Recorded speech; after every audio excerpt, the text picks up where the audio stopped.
Hello everyone, this is Dee Dee. Welcome to my channel. I go by Mystical D, and this channel is currently Cosmically Golden Elevations. So I'm going to be doing a early December read, and I am doing this on November 30th. But anytime you come to my channel, I consider it timeless. And happy birthday, Sagittarius.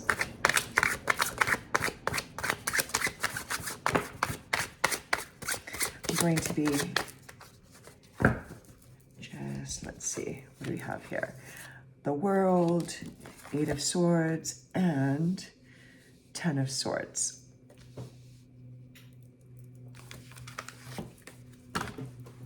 Let's see what all of these collectively combined are saying.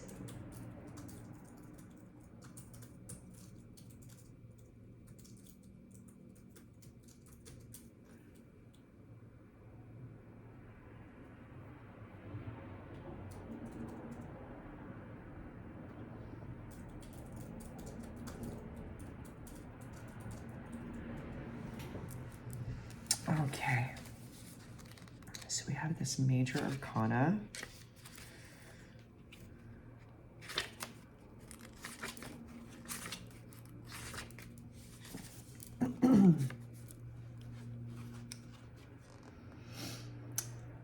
A familiar figure who is now more than a child stands holding the tree of the world in their hands. A rabbit has been found, mysteries have been unraveled, and stories have reached their conclusions.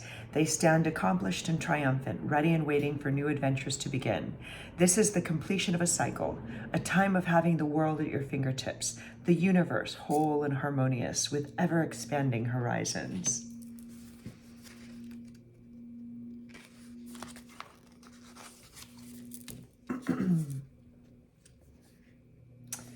A figure stands in a circle of swords, pinned down but not trapped, blindfolded but not bound, captured but not caged, able to free themselves if they put in the effort. A time of being confined by thoughts, a need to remove blinders in order to see clearly.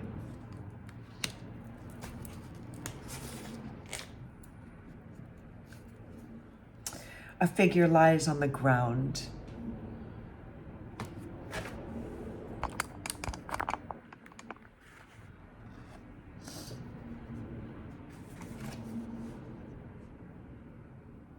Faced with a wall of swords, obliterated and overwhelmed, overcome and overthinking, the end of a cycle.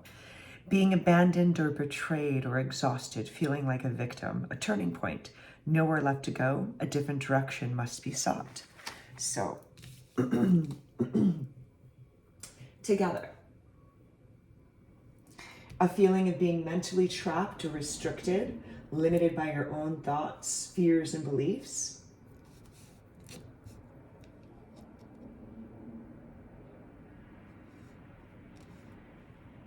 Completion of a major cycle, a painful and definitive ending, often involving a sense of rock bottom, loss, or betrayal.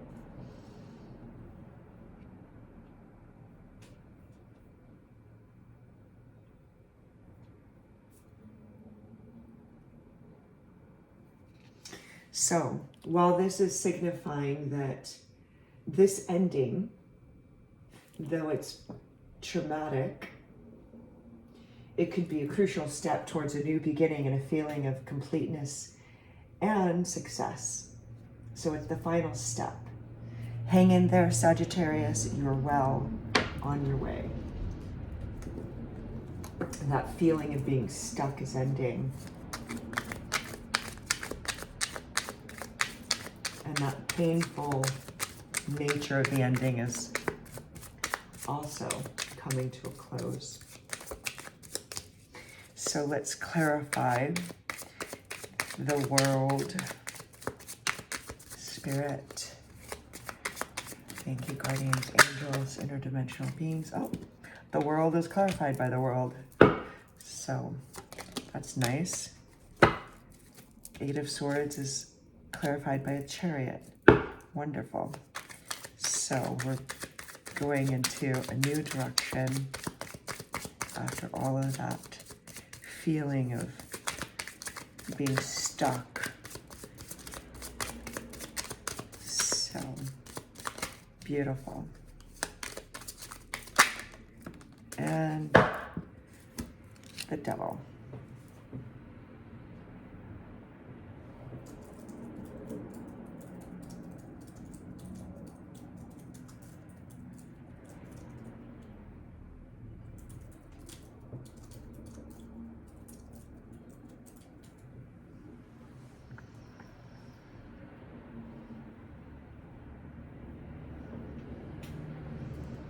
Okay.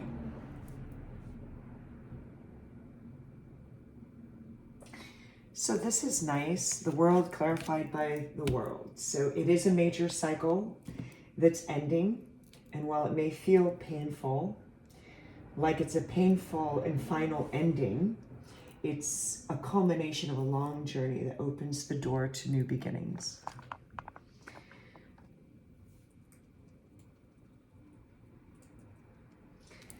So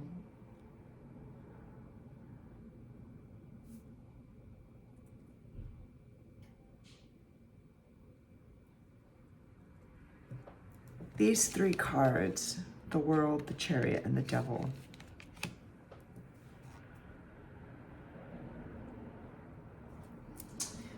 this represents the will to succeed, self-control and determination, a strong drive to move forward.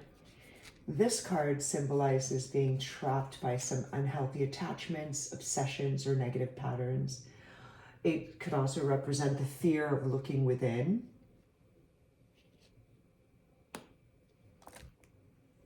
So this could be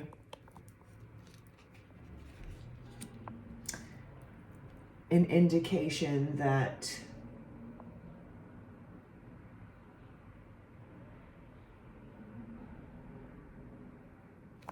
you may feel trapped by your thoughts or circumstances, and you're in a situation that feels like a complete and devastating end.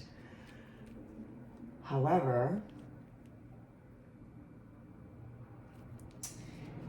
the conflict is between your desire to take control and to move forward decisively with action, or versus unhealthy attachments. So unhealthy attachments or compulsions that are holding you back.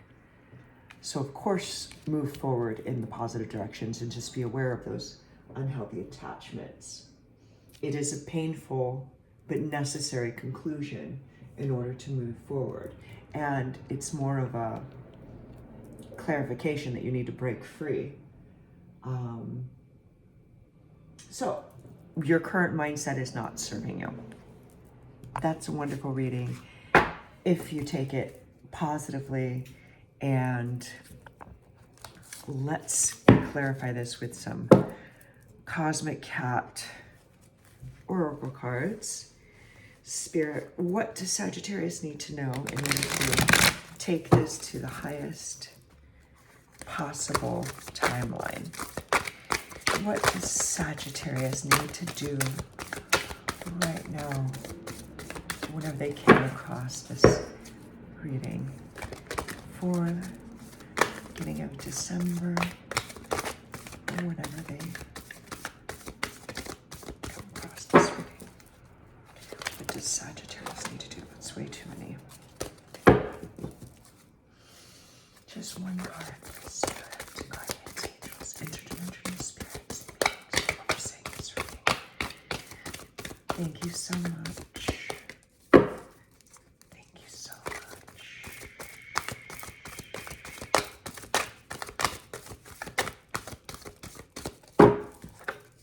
Just one card. Okay.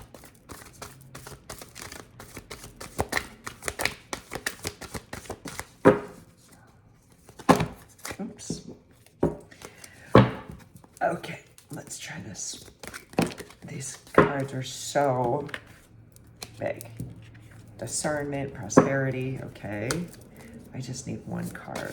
Spirit. Okay, I'm just going to just take the card. How about that? Goodness.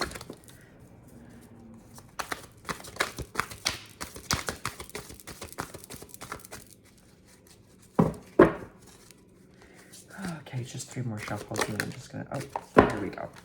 Judgment. Observe your critic.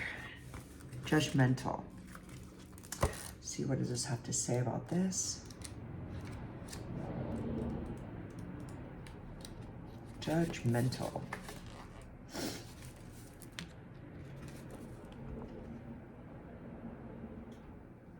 Observe your critic. If you pounced on this card, you are sitting in judgment of yourself or others in a less than constructive posture. Sometimes judgment can ensure our survival and creativity as a species. We need to be able to differentiate what is safe and what is dangerous, what we like and what we don't like. We make choices and take action on the basis of judgments all day long. When we become judgmental, we often turn on ourselves or others based on an evaluation that we or they are bad for what they do or who they are. This kind of judgment may often be unconscious and the result of early life training and can arise from hurtful experiences in particular situations that we later compare with new experiences. Often what is underlying negative judgments is an unmet want or need. The thinking might go like this: if only someone or something would change, then I would not have to do or be something, or I could finally get something. When we've been judged or spend time with those who are chronically judgmental, we take in their negative messages or stories about us and develop what's called the inner critic. Then we no longer need to hear their scratching on the door. The scratching comes from within. The inner critic can be more abusive than any miscreant pet owner, draining our energy and life force when it's whimpering or roaring with incessant self-criticism. A person who has not tamed their inner critic can also be critical of everyone and everything, putting others on the defensive and causing them to scat. Once identified, it's possible to make friends with your inner critic, and ask it to speak to you in a loving way that helps guide and support you to make decisions in alignment with your highest and good values. And when you will be less likely to strike out at others with claws bared. Other thoughts to stock. What is your relationship with your inner critic? What does it tell you now? What would a constructively loving inner critic say to you? Get a 5x8 blank note card and create a collage with an image of your inner critic. Put it where you can see it and talk to it or them every day. Create a healthy dialogue and relationship with this part of yourself. And that, my dear Sagittarius, is a wonderful reading and a good point. So based on this reading, you're going through something. It seems like a very heavy ending that you've had to bear, but it's only going into a positive direction, and you need to just get rid of those unhealthy habits and stop being so overly judgmental. Change your mindset, and that absolutely is really good advice. We are our thoughts eventually. So thank you for joining me in this reading. Remember to put on your red dress or your red shoes, get out there, dance a little, go hiking, get out into nature, and have a wonderful December. Thank you so much. Bye.